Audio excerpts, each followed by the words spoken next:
Hey guys, I am Priya. Welcome to my channel. And today I have with you एक बहुत special guest Rohit. तो रोहित अपने बारे में बताओ.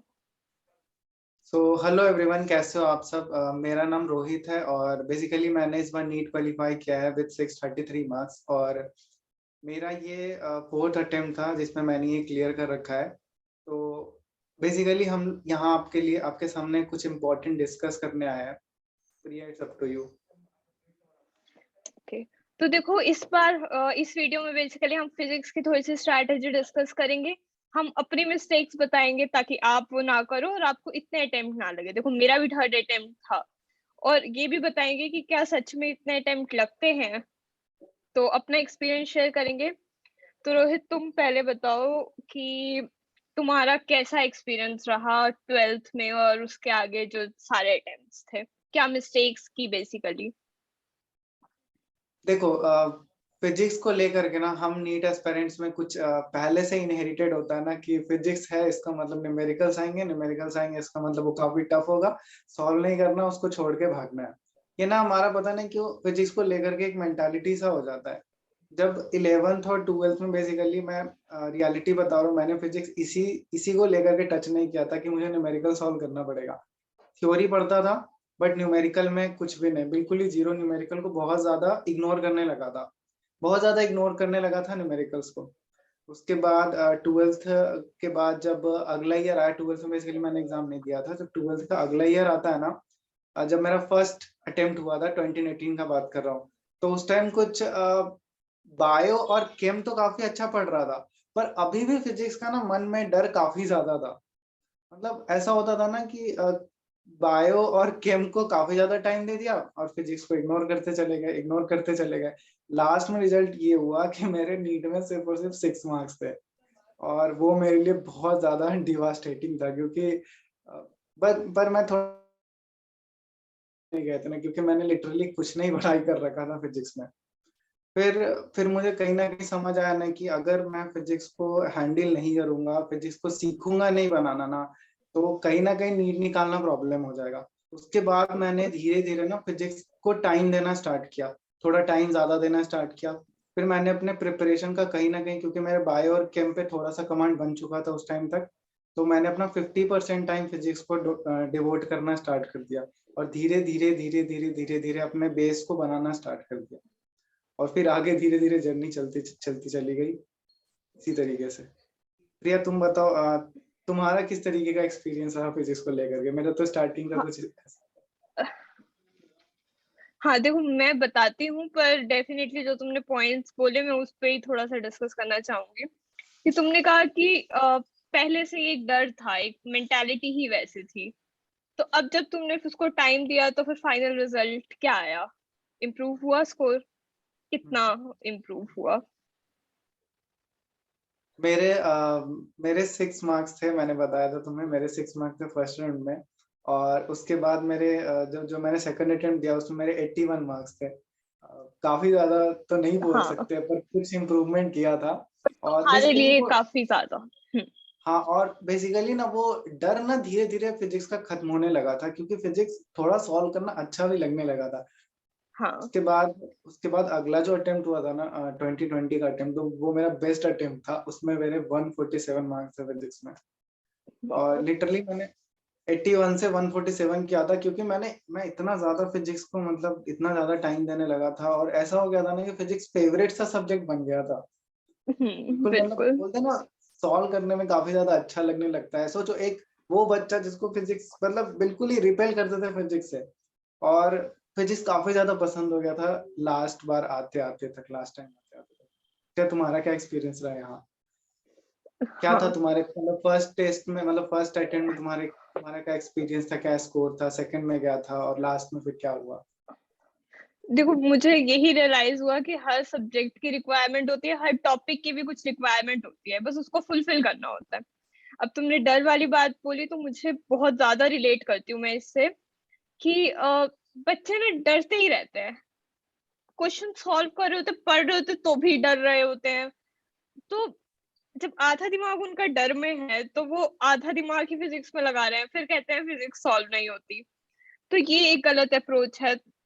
मतलब उसको थोड़ा सा टाइम दो, एक नॉर्मल स्ट्रैटेजी फॉलो करो और फिर देखो ना रिजल्ट आए तो कहो कि नहीं हमसे नहीं होती फिजिक्स, बट ट्राई तो करो। ये एक चीज मुझे लगती है। और तो एक मेरे चीज जो बोलो। और एक चीज जो मुझे काफी ज्यादा इम्पोर्टेंट लगती है ना, वो ये लगता है ना कि कई सारे बच्चे पेशेंस बड़ा जल्दी लूज करते हैं। मतलब मैं काफी सारे के कांटेक्ट में हूँ, कई सारे लोग ना मतलब बोलते हैं भैया फिजिक्स कैसे पढ़ना है, कैसे पढ़ना है। मैं उन्हें तरीका भी बताता हूँ इस तरीके से पढ़ना है, 2 दिन के बाद फिर भैया सॉल्व नहीं हो रहा। अरे थोड़ा पेशेंस तो रखो। देखो मेरा कितना लंबा जर्नी रहा है इसमें, और कितना फेलियर सहना पड़ा होगा, कितने टेस्ट, मेरे तो टेस्ट में निगेटिव मार्क्स तक आए फिजिक्स में, कितना मतलब प्रेशर झेलना पड़ा होगा, कितना पेशेंस रखना पड़ा था। एक कहीं ना वो एक नेवर गिव अप एटीट्यूड चाहिए कि बनेगा कैसे नहीं, सॉल्व हाँ, करेंगे, कोशिश तो करेंगे ना एटलीस्ट। और और टाइम दो तो बन जाता है। बिल्कुल बिल्कुल बिल्कुल बनता है। ये ना टाइम देने से ना एक और चीज जो सबसे ज्यादा होता है ना, वो डर खत्म होता है। हम्म। हमारे माइंड में ना एक सूडो सा डर रहता है, मतलब एक झूठा डर पनपता है हमारे दिमाग में कि यार नहीं बनेगा, बहुत प्रॉब्लम है। लेकिन जब हम उसको अप्रोच करते हैं ना, लगता है यार बन गया, आसान सा हो गया। हाँ, क्योंकि हम क्या करते हैं, मुझे लगता है कि अभी कुछ स्कोर नहीं आ रहा है और सोचते हैं 180। अब धीरे हाँ, धीरे बढ़ तो रहे होते हैं पर 180 नहीं आ रहे होते, तो फिर बस गिव अप कर देते हैं। वही पेशेंस वाली बात हो गई। ये माइंडसेट बहुत होता है, कई के 10-20 नंबर आ रहे हैं, ठीक है, और वो सोचेंगे कि मेरे डायरेक्ट 160 आ जाए, जबकि ये हम्म। पॉसिबल नहीं है। हम डायरेक्ट फर्स्ट स्टेप से डायरेक्ट 10वें स्टेप पे नहीं चढ़ सकते, हमें थर्ड स्टेप पे, सेकंड स्टेप ही लेना पड़ेगा। और फिर वही होता है कि यूट्यूब पे तो वीडियोस हैं कि फिर 160 कैसे लेने हैं, बस फिर डिस्ट्रैक्ट हो जाते हो आप लोग, और वही वो मोटिवेट करते रहते हैं तुम कर सकते हो, अरे कर सकते हो, पर स्ट्रैटेजी भी एक इम्पोर्टेंट चीज है। हम भी कई बार कहते हैं कि नहीं हम स्ट्रैटेजी वीडियो नहीं बनाएंगे, बहुत स्ट्रैटेजी है, पर एक सही स्ट्रैटेजी नहीं है आपके लिए कि बस एक वीडियो में सारी बातें कह दी जाए। तो इसलिए आज मैंने भी सोचा कि थोड़ा स्ट्रैटेजी पे भी फोकस किया जाए। सही है। और उससे ज्यादा हमने क्या एक्सपीरियंस करा था अपने टाइम में, और हमने भी ऐसा नहीं है कि बिल्कुल ही उठ करके डायरेक्ट आ गया, डायरेक्ट लिख दिया नीट बहुत क्वालिफाई। स्ट्रगल किया है। बिल्कुल बिल्कुल काफी झेलना पड़ता है। और कहीं ना कहीं ये हमें ना आगे लाइफ में आने वाले कई सारे चीजों को के लिए ना मतलब एक लर्निंग सा देता है कि हाँ, हम आगे हाँ। आने वाले सिचुएशंस में भी लड़ेंगे। मतलब हमें ना मतलब लड़ना चाहिए चीजों को लेकर के। फिजिक्स नहीं आ रहा है तो उसको बैठो, उसको सॉल्व करो, उसको टाइम दो, एटलीस्ट टाइम तो दो। सॉल्व कैसे नहीं होगा, हम जैसे कई सारे लोगों ने किया है, मैंने किया है, तुमने किया है, और कितने एग्जाम्पल्स है। तो देखो मैं यही है बेसिकली, और इस फियर को हटाओ, एक अच्छी स्ट्रैटेजी, सिंपल स्ट्रैटेजी फॉलो करो, कॉन्सेप्ट मतलब वीडियोस देखो जो जिससे भी प्रिपेयर कर रहे हो, क्वेश्चन लगाओ, मॉक टेस्ट दो, शॉर्ट नोट्स भी बनाएंगे, अभी इसके आगे बात करेंगे हम। तो अब मैं थोड़ा सा अपना बताती हूँ, वैसे आप लोगों को पता है, पर मेरी थोड़ी अजीब सी ही जर्नी है कि फिजिक्स मेरी फेवरेट थी स्टार्टिंग से, पर उसमें मेरे नंबर नहीं आते थे। तो क्योंकि वो स्ट्रैटेजी नहीं पता थी, स्टार्टिंग वाले चैप्टर्स में बहुत टाइम दिया, बड़े ध्यान से एक एक पॉइंट समझा, पर आगे वाले चैप्टर्स जैसे जैसे नीट पास आता जाता है इतना ज्यादा लोड होता जाता है कि आप हर चैप्टर में उस तरह से नहीं पढ़ सकते कि हमें सब कुछ जानना है। मैं फिर भी वही करती थी, बैकलॉग्स होते जाते थे और कभी मुझे कॉन्फिडेंस ही नहीं आता था कि मुझे आता है। मेरे टारगेट भी ये रहता था, बहुत सारी बुक्स है मेरे पास, मैंने एक भी बुक पूरी नहीं की, जो बहुत बड़ी गलती है। सबको आधा आधा किया हुआ है तो फिर से कॉन्फिडेंस नहीं आता। और मेरा हमेशा टारगेट रहता था कि मुझे सारी बुक्स करनी है, जबकि अब मुझे पता चला है कि सही टारगेट ही होना चाहिए कि एक सोर्स उठाओ, उसको एक बार अच्छे से कर लो, उसको रिवाइज भी कर लो, फिर दूसरा सोर्स उठाओ। तो यही मेन मिस्टेक्स है। और डाउट क्लियरिंग वाला फैक्टर डेफिनेटली इंपॉर्टेंट है कि अपने डाउट्स को ऐसे मत समझो कि हो जाएगा, उन्हें अच्छे से टाइम दो। और तुम प्रिया, रोहित डाउट्स में बताओ कुछ कि कैसे किया तुमने। तो प्रिया जो तुमने ये बात बोला ना कि मैंने बुक्स वगैरह, मतलब हमें लिमिटेड यूज करना चाहिए, एक बुक्स को मल्टीपल टाइम सॉल्व करना चाहिए, ना कि मल्टीपल बुक को एक टाइम सॉल्व करना चाहिए। मैं इसका ओके। एक बात बताता हूँ तुम्हें। जब मैंने अपना फर्स्ट अटेम्प्ट मतलब 12 जैसे ही पास आउट हुआ था ना, मैं तो ऐसा होता है ना कि मोटिवेशन आ जाता है कि अब नीट करना है, नीट करना है, पूरा अंदर से मोटिवेट हो गया कि करना है नीट। मैं लिटरली बाजार गया और वहां से सारे बुक्स, इतने सारे बुक्स देख के ले आया। फिजिक्स के 4 बुक्स, केम के 4 बुक्स, बायो के इतने सारे जितने होते हैं ना, थ्योरी से लेकर के एमसीक्यू सब उठा करके ले आया। ठीक है, स्टार्टिंग में तो था कि पूरा ही पढ़ लेना है। मैं लिटरली बता रहा हूँ, अभी तक वो बुक रखे हुए हैं मैंने टच तक नहीं किया सेम। उनको। तो और मतलब ना, मतलब हाँ मेरा बोलो। ये बताने का मैसेज यही है ना कि हमें ना हर कुछ नहीं कंप्लीट करना है, हमें चीजों को बहुत लिमिटेड रखना है, और उन लिमिटेड एक ही बुक को सॉल्व करना है 2 बार 3 बार, वो ज्यादा बेटर होता है rather than 10 बुक को पढ़। तो ये मेरी बहुत बड़ी मिस्टेक थी रिसोर्स के मामले में।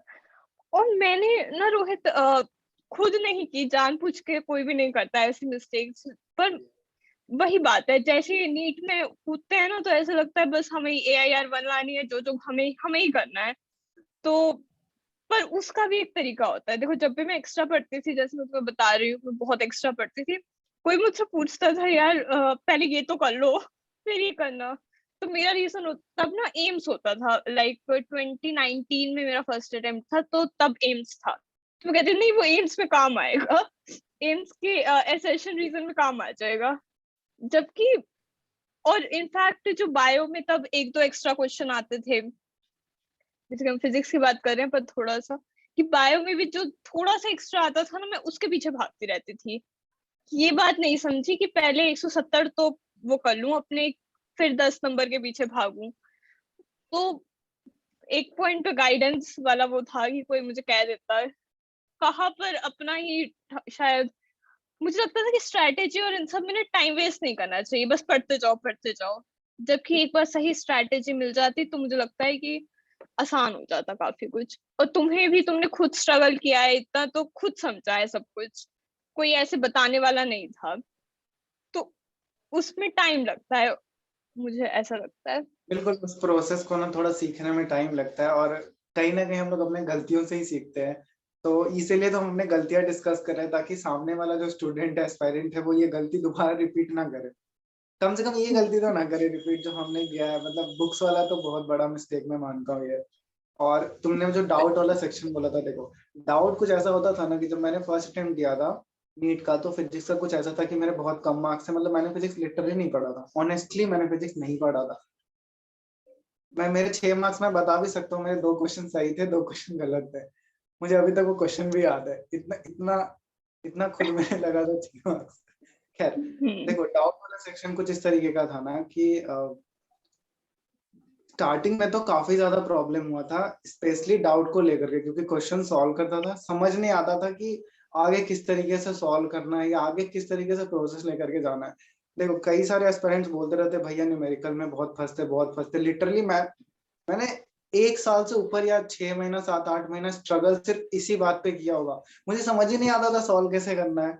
स्ट्रगल किए जा रहे, समझ नहीं आ रहा, कभी कुछ मेथड लगा रहे, कभी कुछ मेथड लगा रहे। फिर मैंने बिल्कुल। एक टाइम ना बैठ के सोचा कि अगर इसको सही से नहीं किया गया ना, मतलब सारा चीज ना डिसऑर्डर था, इसको ना ऑर्डर में नहीं किया गया ना चीजों को, मतलब स्ट्रैटेजी सही नहीं किया गया ना, तो सही से रिजल्ट नहीं होगा। फिर मैंने बैठ के ना सब कुछ ऑर्डर में किया। और मैंने डाउट्स का क्या किया ना कि कई सारे टीचर्स बोलते थे कि सॉल्यूशन देखना नहीं है, पर मैं क्या करता था, सॉल्यूशन देखता था, पीछे सॉल्यूशन देखा, उसको देख के समझा कि इस तरीके से सॉल्व करते हैं। पूरे 1 या 2 चैप्टर मैंने सॉल्व किया था, तीसरा चैप्टर से ना मेरे क्वेश्चंस बनने स्टार्ट हो गए। उसके बाद धीरे धीरे इस तरीके से मोमेंटम बिल्डअप हुआ ना कि मैं समझ गया कि ये जो सॉल्यूशन वाला चीज था ना, ये कई लोगों का ना काफी ज्यादा हेल्प करता है, खास करके उन लोगों का जो सेल्फ स्टडी कर रहे हैं। मैंने इस तरीके से अपने डाउट का सारा किया था मोस्टली। हम्म। और फिजिक्स में ना रोहित, मुझे लगता है कि हम सोचते हैं हमने लेक्चर अटेंड किया और लेक्चर अच्छे से अटेंड किया, पर क्वेश्चन नहीं बने। तो मुझे लगता है कि नीट बस ये चाहता है कि आपको अप्रोच पता हो, एक लिमिटेड टाइप ऑफ क्वेश्चंस होते हैं और अप्रोच पता चलनी चाहिए। लाइक मैं तो बच्चों को कहती हूँ कि सॉल्व एग्जांपल्स से समझो कि वो कैसे कर रहा है। तो तुम्हारा जैसे था कि तुमने कहा कि सॉल्यूशन देख के तो तुमने समझ लिया कि इसको कैसे अप्रोच करना है, वो स्टेप्स याद रख लिए। एक ये मैं चाहती हूँ कि लोग ना वो करें कि याद करना पड़ेगा। वहां पर इतना टाइम नहीं है कि आप पूरा अपना जितनी साइंस पढ़ी है सब लगा दो, आपको एग्जैक्टली पता होना चाहिए, क्योंकि बहुत कम टाइम मिलता है मेन एग्जाम में। तो ये बात तुम एग्री करोगे, है ना? और यहीं पे तो मेहनत का फैक्टर आता है ना, यहीं पे तो दबा के मेहनत हाँ करना पड़ता है। जहाँ पे रियलिटी बिल्कुल। में बोलते हैं ना कि नीट काफी ज्यादा मेहनत मांगता है, मेहनत यहीं पे मांगता है जहाँ पे बेसिकली हम अटकते हैं। जहाँ पे चल रहे हैं वहां पे तो चल रहे हैं, ठीक है, कोई प्रॉब्लम नहीं है। लेकिन जहाँ पे हम जाके स्टक होते हैं ना, हमें वहीं पे तो दबा के मेहनत करना है। अगर हम वहां पे ब- मेहनत कर दिए हम पार हो जाएंगे।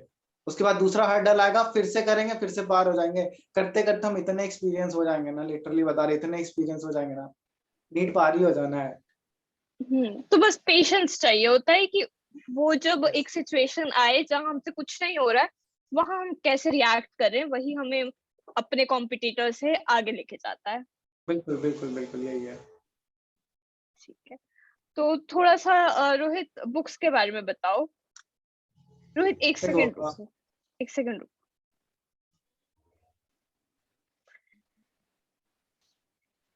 सो गाइज, इस वीडियो को हम यहीं एंड करते हैं। नेक्स्ट वीडियो में हम एक स्ट्रैटेजी प्रॉपर डिस्कस करेंगे कि आप अगर किसी भी पॉइंट पे 11th 12th या ड्रॉपर, तो अब जो चैप्टर्स आपको करने हैं वो किस तरह से करने चाहिए। रिवीजन स्ट्रैटेजी भी बताएंगे, अपने शॉर्ट नोट्स दिखाएंगे basically. So wait for the मैं भी नेक्स्ट अपने वीडियो। और मैं भी अपने शॉर्ट नोट्स लेके आऊंगा और आपको दिखा दूंगा किस किस तरीके से बनाए हमने शॉर्ट नोट्स। हाँ, so thank you Rohit. Okay, thank you all Priya. The best guys. All the best.